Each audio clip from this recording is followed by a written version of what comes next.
حضرت لقمان علیہ السلام سے ان کے جو آقا تھے انہوں نے کہا کہ جانور کے حصے کا جو بہترین حصہ ہے وہ پکا کر دو، تو زبان پکا کر دی، اور پھر کہا کہ جو بدترین ہے وہ پکا کر دو، تو بھی زبان پکا کر دی۔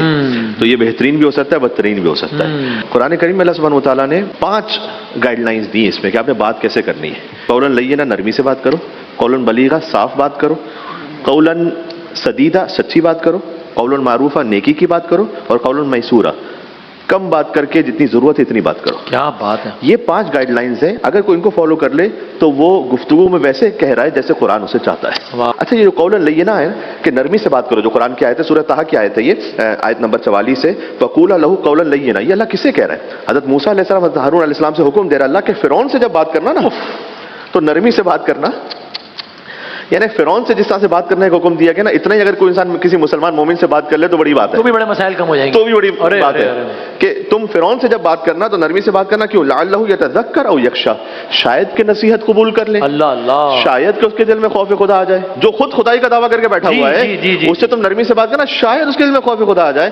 یہ اللہ سبحانہ و تعالیٰ نے حضرت موسیٰ حضرت ہارون کو فرعون کے بارے میں بات کرنے کا حکم دیا، اب اتنی مسلمان کو بھی رعایت دینے کے لیے تیار نہیں ہے۔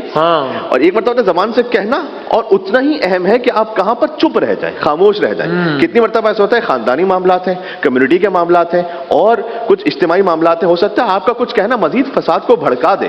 تو کتنی خاندانی معاملات ایسے ہیں جس میں میں اطمینان کے ساتھ کہہ رہا ہوں، اس وقت ہم سحری کی نشست پر ہیں، کہ بسا اوقات آپ کا کسی معاملے پر چپ ہو جانا تاکہ معاملہ اسکیلیٹ نہ ہو جائے، ہو سکتا ہے آپ کی زندگی بھر کی ساری نمازیں شب سے افضل ہو جائے، آپ کی ساری نفل نمازوں سے افضل آپ کا اس لیے خاطر چپ ہو جائے کہ 2 مسلمانوں کے درمیان میرے چپ رہنے سے معاملہ بہتر ہو جائے گا، چاہے آپ کا حق بھی ہے، معاملہ گزر جائے گا اور خاندان بچ جائے گا، کمیونٹی بچ جائے گی، امت بچ جائے گی۔